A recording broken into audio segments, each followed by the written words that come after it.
मुझे एक full time made की ज़रूरत थी जो दिन भर मेरे घर में रहे और मेरे घर पर सारे काम कर दे, साथ में खाना बनाना भी कर दे, क्योंकि मैं और मेरे पति दोनों नौकरी करते हैं और हमें बहुत दिक्कत होती है।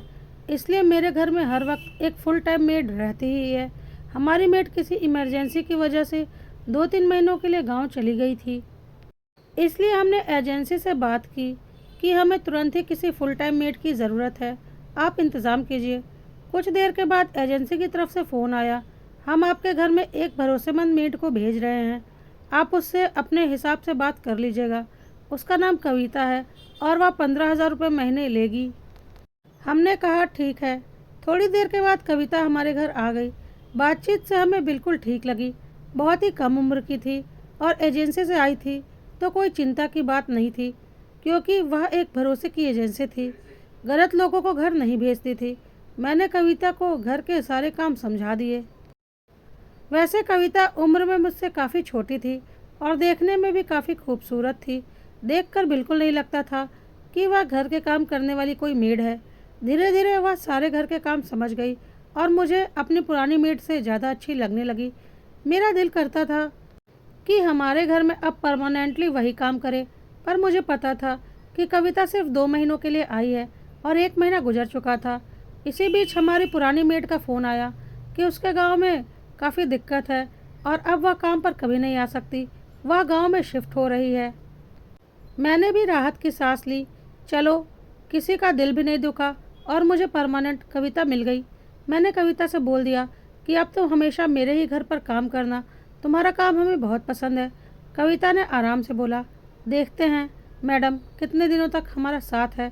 मुझे कविता की बातें कुछ अजीब सी लगी, क्योंकि वह मुंह मांगी पगार पा रही थी और हमारे घर में कोई खास काम भी नहीं थे। हमारे घर में तो कोई भी मेड आसानी से काम करने को तैयार हो जाती थी, लेकिन कविता कुछ अलग थी। कविता ने अपने व्यक्तिगत जिंदगी के बारे में कभी कुछ नहीं कहा, पर उसकी आंखों को देखकर ऐसा लगता था कि उसके दिल में बहुत कुछ है जिसे उसने दबा कर रखा है। देखकर अच्छे घर की लगती थी। कभी कभी लगता था उससे पूछूं, ऐसा क्या तूफान है जो उसने अपने दिल की गहराइयों में दबा रखा है। देखकर तो अच्छे खासे घर की लगती हो, फिर भी यहाँ काम क्यों कर रही हो। लेकिन कभी हिम्मत नहीं पड़ी। कविता को हमारे घर में काम करते हुए लगभग 6 महीने बीत चुके थे। मेरी बेटी के बोर्ड एग्ज़ाम शुरू होने वाले थे। मेरी बेटी 10वीं में पढ़ती थी और गणित में थोड़ी कमज़ोर थी। एक दिन मेरी बेटी दिव्या बहुत परेशान थी और उसने बोला, मम्मी मेरे मैथ्स की कोई और ट्यूशन लगवा दो, मैं इस ट्यूशन को ठीक से समझ नहीं पा रही हूँ। मुझे बहुत प्रॉब्लम हो रही है, पता नहीं कैसे नंबर आएंगे। प्लीज़ आप कोई होम ट्यूटर लगवा दीजिए मैथ्स के लिए। मैंने बोला, ठीक है, मैं सर्च करती हूँ और जल्दी ही किसी अच्छे टीचर का इंतज़ाम करती हूँ। मैंने 2-4 होम ट्यूशन टीचर को घर पर बुलाया ट्रायल के लिए, पर दिव्या की प्रॉब्लम सॉल्व नहीं हुई। वह बहुत परेशान होने लगी और बोलने लगी कि मैं जैसा टीचर चाह रही हूँ मुझे नहीं मिल रहा। मैं अपनी 10वीं की परीक्षा में अच्छे नंबर कैसे लाऊंगी। मेरे पास भी वक्त नहीं था कि मैं अपनी बेटी को पढ़ाई करवा पाती, क्योंकि अगर मैं नौकरी नहीं करती तो हमारे खर्चों पर असर पड़ता, क्योंकि हमारे खर्चे बहुत थे और हमने काफ़ी बड़ा होम लोन ले रखा था, तो मेरा नौकरी करना भी ज़रूरी था। कुछ समझ में नहीं आ रहा था। मेरी बेटी काफ़ी उदास थी। कविता ने एक दिन मुझसे कहा, मैडम अगर आप चाहें तो क्या मैं दिव्या को खाली वक्त में पढ़ा दिया करूं। मैंने कविता की ओर हैरानी से देखा और बोला, तुम दिव्या को 10वीं की पढ़ाई करवा दोगी, वो भी इंग्लिश मीडियम की। कविता ने बोला, जी आप एक बार देख लीजिए, अगर दिव्या को सही लगा तो मैं उसकी अच्छी तैयारी करवा दूंगी। मुझे यह सब सुनकर बहुत हैरानी हुई। मैंने कहा, तुम्हारी क्वालिफ़िकेशन क्या है। तो उसने कहा, मैंने मैथ से एमएससी और बीएड किया है। सुनकर मैं हैरान हो गई। मैथ से एमएससी की हुई लड़की घर में मेड का काम कर रही है, मुझे यकीन नहीं हुआ। मैंने बोला, लेकिन तुम तो यह सब काम। कविता ने बोला, छोड़िए मैडम, यह बहुत लंबी कहानी है, अभी दिव्या की पढ़ाई ज़रूरी है, आप एक बार मेरा भी ट्रायल लेकर देख लीजिए। मैंने कविता को बोला, ठीक है, तुम दिव्या को पढ़ा दो, देखते हैं उसे पसंद आता है या नहीं। कविता ने 1-2 दिन दिव्या को अच्छे से मैथ्स पढ़ाया। मैंने दिव्या से पूछा कि कविता दीदी की पढ़ाई तुम्हें कैसी लगी। दिव्या बहुत खुश थी और बोली, कविता दीदी बहुत अच्छे से समझाती हैं, मेरे सारे कॉन्सेप्ट क्लियर हो जा रहे हैं। मुझे तो इनसे ही पढ़ना है। मेरी खुशी का ठिकाना नहीं रहा।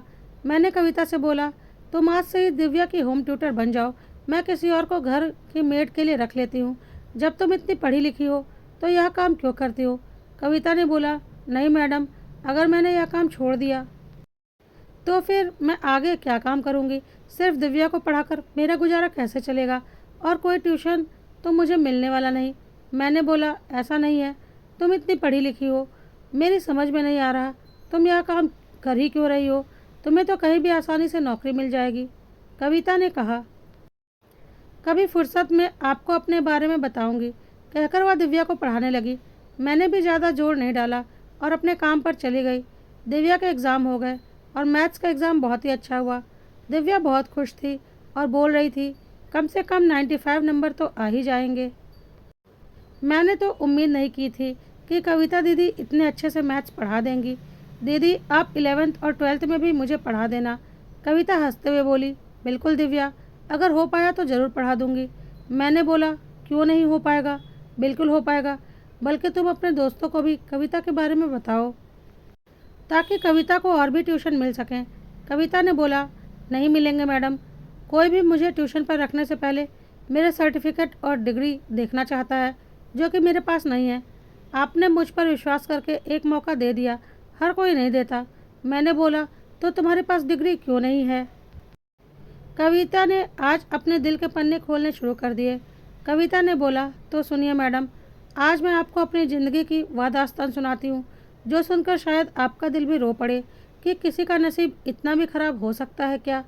कविता ने बोलना शुरू किया, मैं, मेरी माँ और भाई भाभी साथ में रहते थे। पापा नहीं थे। पापा की पेंशन आती थी जिससे मेरा और माँ का खर्च चलता था और मेरी पढ़ाई होती थी। भाई भाभी को मैं बोझ लगती थी और उन्हें लगता था कि माँ का सारा पेंशन मेरे ऊपर खर्च हो रहा है, जो कि उन्हें मिलना चाहिए था। अभी मेरी शादी भी नहीं हुई थी। लेकिन माँ को भाई भाभी की बातों का कोई फ़र्क नहीं पड़ता था। वह बोलती थी, मेरी बेटी है और मेरी जिम्मेदारी है, तुम लोग अपनी जिम्मेदारी से भागो। मैं जब तक इसकी शादी नहीं करूँगी तब तक इस दुनिया से नहीं जाऊँगी। भाई भाभी चाहते थे कि पापा की सेविंग के सारे पैसे उन्हें मिल जाएं, जो कि पापा ने मेरी शादी के लिए जमा किए थे। लेकिन मेरी माँ ने कभी उन पैसों को उनके हाथ नहीं लगने दिया, जिसकी वजह से भाई भाभी को मैं दुश्मन दिखती थी। माँ ने वक्त पर मेरी शादी सौरभ के साथ कर दी। सौरभ एक मल्टीनेशनल कंपनी में इंजीनियर थे। सब कुछ बहुत अच्छा चल रहा था। लेकिन भाभी मुझसे नफरत करने लगी थी क्योंकि मेरी शादी में माँ ने अच्छा खासा दहेज दिया था। शायद इस बात के लिए माँ को बहुत ताना भी मारा था उन लोगों ने। उन्हें सिर्फ अपना स्वार्थ दिख रहा था और उनके हिसाब से माँ बाप के सारे पैसे सिर्फ बेटे बहू के होने चाहिए। बेटे के बारे में उन्हें कुछ भी नहीं सोचना था। इतनी घटिया और नीच सोच थी मेरे भाई भाभी की। मेरी शादी के कुछ महीनों बाद ही मेरी माँ की मृत्यु हो गई और मुझे अच्छे से समझ में आ रहा था कि इसके पीछे वजह क्या रही होगी। जब तक मैं माँ के साथ थी उन्हें हौसला देती रहती थी, लेकिन मेरे जाने के बाद भाई भाभी के तानों को माँ बहुत दिनों तक झेल नहीं पाई और इस दुनिया से चली गई। मेरा मायका पूरी तरह से खत्म हो चुका था। मेरी शादी को लगभग 9 महीने हुए थे कि एक दिन सौरभ की भी एक एक्सीडेंट में मृत्यु हो गई। मेरी तो दुनिया ही उजड़ गई। मुझे कुछ भी समझ में नहीं आया कि मैं क्या करूं। इस दुनिया में मैं पूरी तरह से अकेली हो गई थी। मेरे ससुराल वालों ने भी कुछ दिन में मुझसे किनारा कर लिया और बोला, अब जब सौरभ भी नहीं रहा तो तुम इस घर में रहकर क्या करोगी? तुम्हारा कोई बच्चा भी नहीं है। मुझे समझ में आ गया था कि इन लोगों को अब मुझसे कोई मतलब नहीं, क्योंकि अब इनका बेटा ही नहीं है तो बहू को यह क्यों अपनाएंगे। उन्होंने सीधे मुझे घर से जाने के लिए कह दिया। मुझे पता था वह घर मेरे सास ससुर का है और उस घर पर मेरा कुछ भी नहीं है। मेरे सास ससुर ने मेरी शादी में मिले मेरे जेवर और मेरे कपड़े और माँ के दिए हुए 5 लाख रुपए मुझे थमा दिए और बोला, तुम अपना नया जीवन शुरू कर लो, अपने मायके चली जाओ, यहाँ तुम्हारे लिए कुछ भी नहीं रखा। इसमें उनकी कोई भी गलती नहीं थी। देखा जाए तो उन्होंने भी सच ही बोला था, पर कम से कम वहाँ एक छत तो थी मेरे सर के ऊपर। उन्हें क्या पता था मेरे मायके में तो मुझे वह भी नसीब नहीं होगी। लेकिन मैं जिसकी वजह से उस घर में थी, जब वही नहीं रहा तो मैं वहाँ रहकर क्या करूँगी।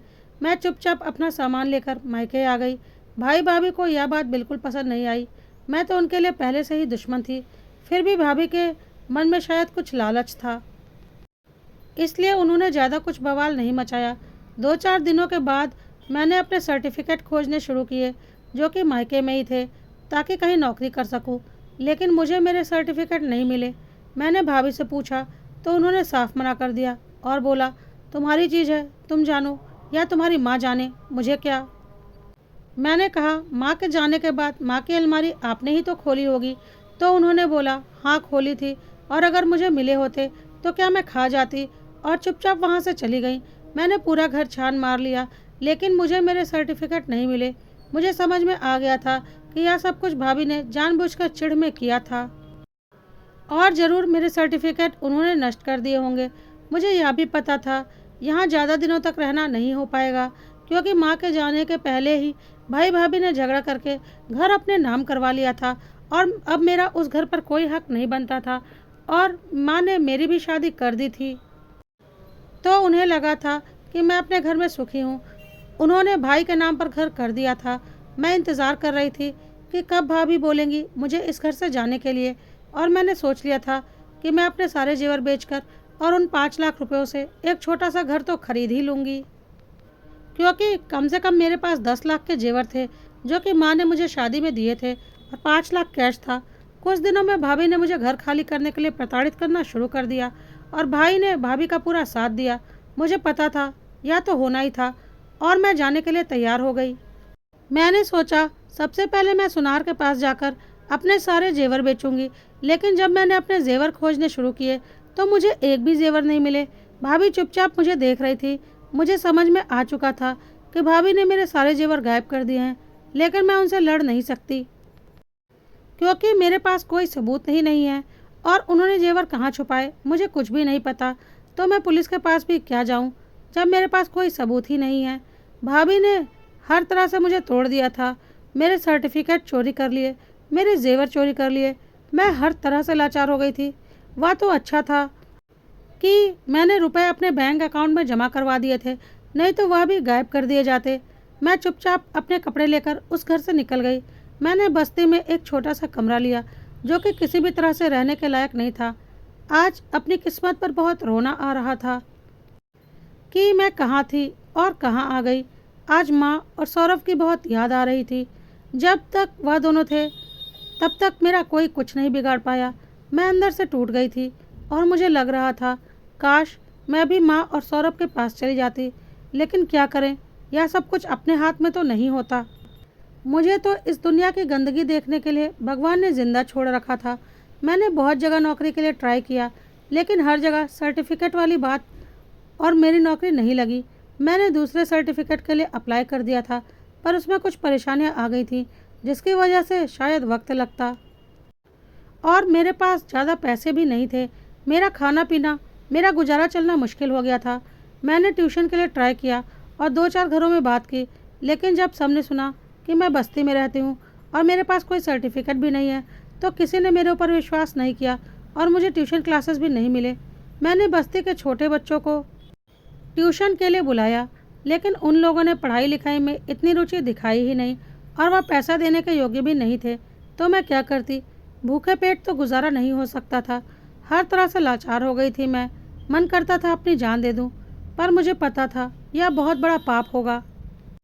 फिर मैंने सोचा कि अपनी ज़िंदगी चलाने के लिए कुछ तो काम करना ही पड़ेगा, और मैंने घर में काम करने के लिए मेड देने वाली एजेंसी से संपर्क किया, और उस एजेंसी के ज़रिए मुझे आपके घर में काम मिला। मैंने पहली दफ़ा आपके घर में ही काम किया है, और अपने सर्टिफिकेट आने का इंतज़ार कर रही हूँ, जिसमें कि कुछ प्रॉब्लम हो गई है, और मैं इतना दौड़ धूप नहीं कर सकती। देखती हूँ यह सब कुछ कब तक चलेगा। अगर सर्टिफिकेट आ गए तो शायद मुझे कहीं पर अच्छी नौकरी मिल जाए, या अच्छे होम ट्यूशन मिलने लगे, तो शायद मेरा गुजर बसर अच्छे से हो जाए। नहीं तो आगे ऐसे ही ज़िंदगी चलती रहेगी। कविता की कहानी सुनकर मेरी आंखों से आंसू आ गए थे। क्या किसी के साथ इतनी नाइंसाफ़ी ईश्वर कर सकते हैं। मैंने बोला, परेशान मत हो कविता, जल्द ही सब कुछ ठीक हो जाएगा। तुम अपने सर्टिफिकेट की डिटेल्स मुझे दो। मेरा भाई एजुकेशन डिपार्टमेंट में ही काम करता है, मैं उससे बात करती हूँ। जल्दी से जल्दी तुम्हारे डुप्लीकेट सर्टिफिकेट मंगवाने की कोशिश करती हूँ, और नौकरी के लिए भी बात करती हूँ। तुमने यह सब बात मुझे पहले क्यों नहीं बताई। मैंने पहले ही कोशिश कर ली होती। कोई बात नहीं, तुम चिंता मत करो, मैं सब कुछ ठीक कर दूंगी और तुम्हारे भाई भाभी को भी सबक जरूर सिखाऊंगी। कविता ने बोला, नहीं मैडम, मुझे किसी से कोई लड़ाई नहीं करनी। बस अगर आप मेरे सर्टिफिकेट निकलवा सकें तो उसे निकलवा दीजिए, आपका बहुत बड़ा एहसान होगा। मैंने अपने भाई धीरज से बात की और उसे सारी बात बताई। उसने बोला, कविता को मेरे पास भेज दो, वह हर संभव मदद करेगा।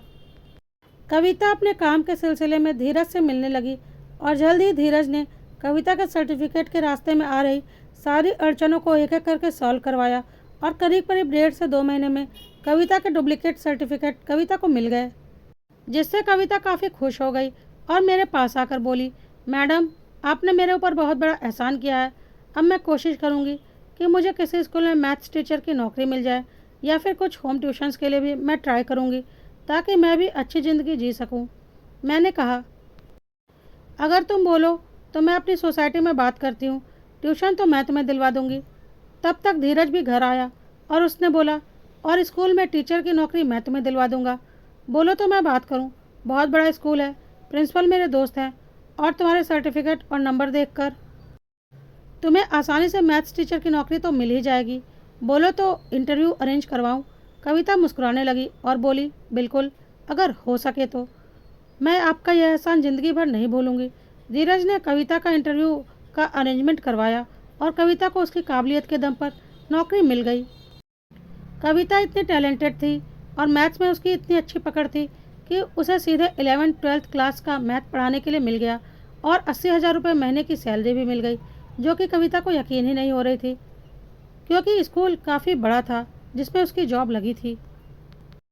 मैंने साथ ही साथ कविता के लिए 3 ट्यूशन भी करवा दिए थे और अब कविता टीचर बन चुकी थी तो ट्यूशन तो उसे और भी मिलने ही थे। होम ट्यूशन में भी कविता को एक एक घर से 15,000 रुपये मिल रहे थे। कविता ने हमारी सोसाइटी में ही एक किराए का घर ले लिया था और वह अक्सर मुझसे मिलने आती थी और मैंने उससे कह दिया था, अब तुम मुझे मैडम नहीं कहोगी, अब तो तुम हमारी सोसाइटी की मेंबर हो, वो भी अपने काबिलियत के दम पर, इसलिए मुझे दीदी कहा करो। मैंने अपने घर के लिए दूसरी मेड रख ली थी। कविता बोलती थी, दीदी, अगर आप नहीं होती और धीरज नहीं होते तो पता नहीं मेरा क्या होता। धीरज ने एक दिन मुझसे अपने दिल की बात कही और बोला, दीदी, मैं कविता को पसंद करने लगा हूँ। इतने कम उम्र में उसके साथ इतना सब कुछ हो गया। मैं उसके साथ अपनी ज़िंदगी गुजारना चाहता हूँ। मम्मी पापा तो अब हैं नहीं, मेरी शादी का फैसला आपको ही करना है। मैं आपको अपने दिल की बात बता रहा हूँ, अगर आपको ठीक लगे तो आप कविता से बात करके देखिए। मैंने बोला, मैं सोच कर बताऊँगी।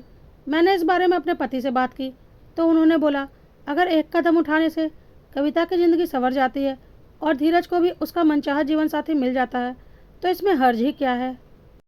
पति का साथ मिलने पर मेरे मन की व्याकुलता भी शांत हो गई थी कि कविता और धीरज की जोड़ी सही रहेगी या नहीं। फिर मैंने कविता को घर बुलाया और उसे आराम से समझाकर धीरज के दिल की बात बताई और उससे उसका निर्णय जानना चाहा। कविता ने बोला, दीदी, मैं आप लोगों का एहसान जीवन भर नहीं उतार पाऊंगी, पर मुझे डर लगता है अपने नसीब से। कितना कुछ देख लिया है इसी उम्र में, कहीं मेरी बदनसीबी से धीरज के साथ कुछ गलत ना हो जाए। तब तक धीरज भी घर में आ चुका था और उसने बोला, तुम बदनसीब नहीं हो, तुम्हारा वक्त खराब चल रहा था जो कि अब ठीक हो चुका है। क्या तुम जीवन भर के लिए मेरा साथ देने को तैयार हो? वादा करता हूँ जीवन भर तुम्हें खुश रखूँगा। कविता ने मेरी ओर देखा और मेरी आंखों में स्वीकृति देखकर उसने मुस्कुराकर धीरे से हाँ कह दिया। आज मैं कविता की आंखों में दर्द नहीं बल्कि खुशी देख रही थी, जिसे देखकर मेरा दिल भी आज बहुत खुश था।